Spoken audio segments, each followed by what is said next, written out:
Hi అండి, welcome back to home మంత్ర. ఇవాళ మనం వేరుశనగ గుళ్ళు లేదా పల్లీలు వీటితో రెండు రకాల చట్నీల్ని సింపుల్గా టేస్టీగా ఎలా ప్రిపేర్ చేసుకోవాలో చూద్దాం. మన మార్నింగ్ స్టార్ట్ అయ్యేది బ్రేక్ఫాస్ట్తో. ఆ బ్రేక్ఫాస్ట్లోకి ఏ చట్నీ చేయాలా అని ఆలోచిస్తూ ఉంటాం. ఇలాగా వేరుశనగ గుళ్ళతో పచ్చిమిర్చిని అలాగే ఎండుమిర్చిని యాడ్ చేసి రెండు రకాల సింపుల్ చట్నీల్ని ఎలా ప్రిపేర్ చేసుకోవచ్చో చూద్దాం. ఇవైతే చాలా టేస్టీగా ఉంటాయి. ఇడ్లీలోకి, దోశలోకి, ఊతప్పం ఎందులోకైనా సరే మనం వీటిని యూస్ చేసుకోవచ్చు. మరి ఈ చట్నీల్ని ఎలా ప్రిపేర్ చేసేయాలో చూద్దాం. దీనికోసం ముందుగా ఇక్కడ నేను స్టవ్ మీద ఒక ప్యాన్ పెట్టుకొని వేరుశనగ గుళ్ళని 1 కప్పు వరకు యాడ్ చేసుకుంటున్నాను. ఇక్కడ నేను వీటిని వేయించుకోవడానికి ఆయిల్ ఏమీ యూస్ చేయట్లేదు. డైరెక్ట్గా ఇలాగా ప్యాన్లో వేసుకొని వీటిని వేయించుకుంటున్నాను. ఈ వేరుశనగ గుళ్ళని లో ఫ్లేమ్ మీద పెట్టుకొని చక్కగా లోపల వరకు వేగే వరకు ఈ వేరుశనగ గుళ్ళని వేయించుకోవాలి. చట్నీలు ప్రిపేర్ చేసుకునేటప్పుడు మరీ ఎక్కువగా వేయించాల్సిన అవసరం లేదు. ఈ విధంగా వేయించుకుంటే సరిపోతుంది.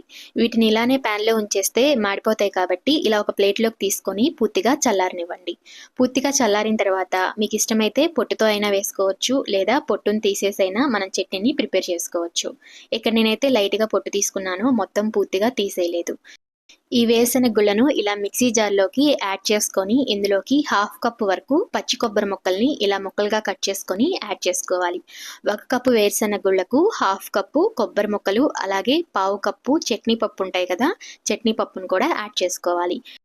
ఇందులోకి 2 ఇంచులు అల్లం ముక్క అలాగే రుచికి తగ్గట్టుగా పచ్చిమిర్చిని ఇలా ముక్కలుగా కట్ చేసుకొని యాడ్ చేసుకోవాలి. అలాగే రుచికి తగ్గట్టుగా సాల్ట్ని యాడ్ చేసుకొని ఇందులోకి కొంచెం చింతపండుని అలాగే 1 టేబుల్ స్పూన్ వరకు జీలకర్రని కూడా యాడ్ చేసుకోవాలి. మనకి హోటల్స్లో ప్రిపేర్ చేసే చట్నీల్లో చింతపండుని యాడ్ చేయరు. మనం ఇక్కడ ఇష్టం ఉంటే యాడ్ చేసుకోవచ్చు, లేకపోతే చింతపండుని స్కిప్ చేయొచ్చు. ఇప్పుడు వీటిని వాటర్ వేసుకొని మెత్తగా ఇలాగా గ్రైండ్ చేసుకోవాలి. ఇలా గ్రైండ్ చేసుకున్న చట్నీని ఒక బాక్స్లోకి తీసుకొని దానిని తాలింపు పెట్టుకోవాలి. ఇప్పుడు మనకి చట్నీ అయితే ప్రిపేర్ అయిపోయింది. ఈ చట్నీ అయితే చాలా టేస్టీగా ఉంటుంది. ఒక్కసారి తప్పకుండా ట్రై చేయండి.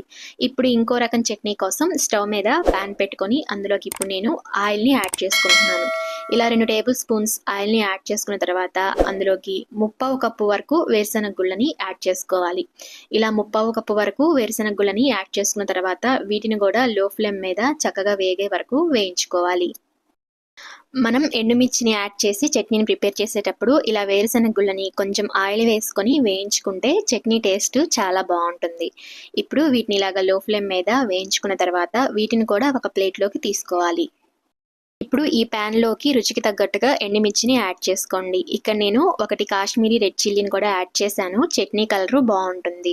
అలాగే 8 వరకు ఎండుమిర్చిని తీసుకున్నాను. కారాన్ని బట్టి మీరు ఎండుమిర్చిని యాడ్ చేసుకోండి.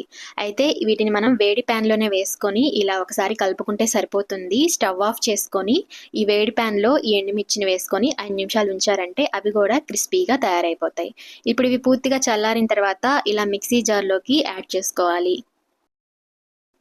ఇలా వేరుశనగ గుళ్ళని యాడ్ చేసుకొని అందులోకి మనం ముందుగానే వేడి చేసి పెట్టుకున్న ఎండుమిర్చిని కూడా యాడ్ చేసుకొని ఇందులోకి ఇప్పుడు ఒక మీడియం సైజ్ ఉల్లిపాయని ఇలా ముక్కలుగా కట్ చేసుకొని యాడ్ చేసుకోవాలి.